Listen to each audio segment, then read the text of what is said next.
20 to 11, and it's Simone in for the Tuesday morning show. Local author Verena McGowan joins me in the studio to have a chat about her amazingly inspirational memoir, Verena, the Girl from East Berlin. Firstly, congratulations on your first published book, Verena. Thank you so much, and thank you very much for inviting me along this morning. My absolute pleasure. It's wonderful to have you here. Now, I understand it's not easy to sit down and actually complete a novel, let alone see it through to being published. Apparently only 2% of people who begin this task actually make it happen. I didn't realise that, but it makes me feel so much better. Thank you so much for that. That is such a task. Well done. Congratulations. So you've published your first book through Logan's local family business, In-House Publishing. How was this for you? Oh, they are an absolutely wonderful, wonderful family. And they do everything for you. They inspire you as you go along. They keep giving you little nudges here and there when you start to get a bit of self-doubt happening. And beautiful family. I recommend them to anyone. That is fabulous. Yeah, I love the guys down there. They're awesome. Shout out if you guys are listening to Christy, Nevada, Bob, and Di and the crew. Okay, so now I love the way the blurb on your back cover starts. We can't choose where we are raised or who our parents are. We're all dealt with a different hand in life. What we can choose is how to play that hand. That is such a positive approach to life. But it hasn't all been smooth sailing, though, to get to there. No, it certainly hasn't. And I think the blurb on the back came to me because I didn't get a chance to have those wonderful family events and family life that most people do take for granted. And but we've still got to make the very, very most of our lives. That's right. You've got to choose every moment. So the title of your book is Verena, the Girl from East Berlin. You were born there. What are your memories from there as a little girl? The East Berlin was quite a tough time. You know, I was only 4, but I do have some memories from that. Yeah. And my sister and I were left alone quite a lot as children when Mum went searching for food, and that was after. Yeah, and it was all after the war. And also the biggest, I think, memory that I have from East Berlin is being drilled for weeks and months prior to our escape from the East by my father and my mother about don't speak, don't look, don't do this and don't do that. So this was all ingrained in us so that, you know, when you saw the soldiers with guns as a little child and and you look down on the ground, you never look up. So they were dreadful, harsh memories. But it gave us freedom, so I always turn things around and look at it a different way. If it hadn't happened, well, I wouldn't be here. Yeah, right. Gee, that is incredible. Oh, bless you.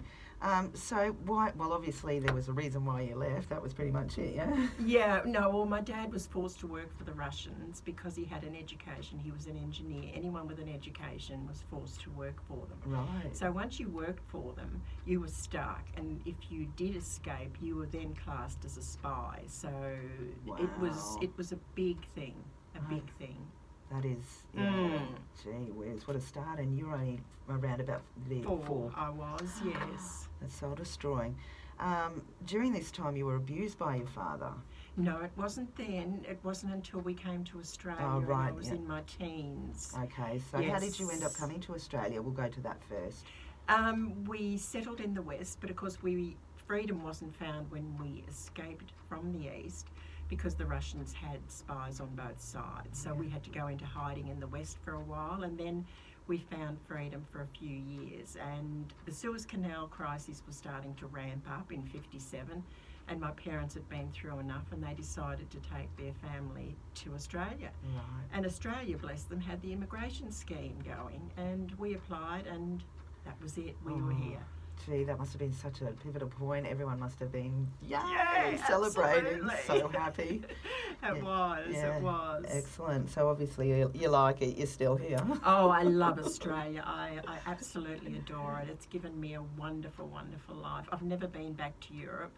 Right. No. Yeah, well, I suppose if you have memories like that, why would you? Yes, what else could I find, you know? Well, yeah, we are very blessed living in Australia, best place on the planet. Absolutely. Okay, so you, during this time that you were abused by your father, when did that start? That was after we had settled in Ballarat Dad had always paid a lot of attention to my sister, but I didn't at the time, being 2 years younger, understand what that was all about until it was my turn. And unfortunately, that lasted for quite a few years. And because we were so isolated from all the people around us, neighbours, school children, you know, we were the new Australians that nobody really didn't embrace us very much. And so, yeah, I was very isolated, and I never ever spoke to anyone about it until I wrote my book, basically. Wow. You never discussed it with your sister? Only we ended up taking my father to court, or we opposed the will, or, you know, the, what do you say when you... went against the case, or to testify against it? Yeah, and then we had to put our case forward because my father left my sister $10 each when he died, because he didn't accept that we were good girls, and he left the rest to charity. So we took it to court and opposed the will. So, and it was during that time we had to prove to the court what had happened to us, and we had to do affidavits and everything else, and it was only that I had read my sister's affidavit that I understood that she had suffered the same as myself. So, but we never spoke about it. It was something that, because we had been so ingrained with the code of silence from him, you know, and from your youth in the first place. Exactly. So, you know, we just didn't speak about it at all. You know, and I do feel for a lot of people out there, and I've had so many people come to me and saying it happened to me also. And you know, we've all got to band together and really stamp support it out. each other. Exactly. It would be good. I suppose, and exposing it is the big thing, isn't it? Absolutely. So, hats off to you for writing all this down, Verena. Thank you. So when did it end? It ended when my father left my mother. Because the beatings started with the sexual abuse, and it was cat and nine tails that we used to be beaten with. And I don't know if I can read your book. I'm already crying. Look, there's a lot of joy in this book as well. Honestly, it'll make you cry with joy, but it'll also make you cry with sadness. But look, I am who I am. Look at you now. I know, you're amazing. I can't roll around in my own self-pity. No. I have to get up. You are so inspirational. Life. So, and you're also a survivor of ovarian cancer. How did you get through this? That was a tough one, and that was basically when I started writing journals during my chemo recovery, you know, and I started writing things down and then reread them and thought, oh, that's pretty good, you know, and then rewrote it again. But it was during that time and wanting to live and loving life so much that I thought, well, anyone that's going through anything like that I have needs to be inspired to keep going. You know, I had no help. I just kept focusing. My focus was always on either a bird or a music or a sunrise. Something beautiful will push me on. Wow. And that is what I wanted to convey to my readers. You know, please push yourself forward. Always look for the positive. Absolutely. Don't wait for somebody to tell you that you're okay, because you've got to do that You've yourself. got to tell yourself. Absolutely. Wow. Yes. Wow. So, you obviously, was that the beginning of your writing journey? It was, yes. Back then. I've been cancer-free now for 10 years in November, so blessed. Awesome. So big cake coming up. Oh, that's fantastic. Hope I'm invited. Yes. Love cake. Yeah. Okay, so what's next then for you, Verena?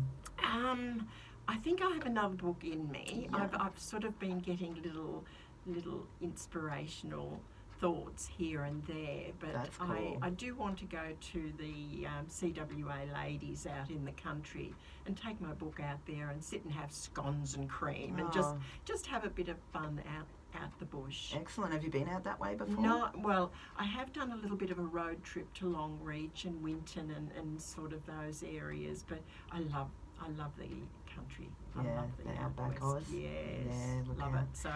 So where can people find out more about you and your book? Well, find out about me. Look, I do talks at different groups. If anyone wants to invite me along, I'm quite happy to come along and have an inspiring tale with them, or just talk about my book with them. And also, of course, in-house publishing. If you would like a copy of my book, please, get in touch with in-house publishing.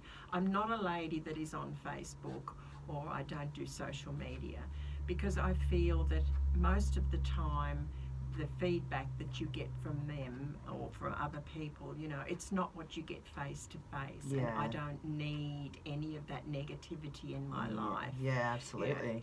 And my positive outlook is what I thrive on daily, and I don't need that negativity. So that's why I'm not on those platforms. Well put. I don't need to say any more on that subject.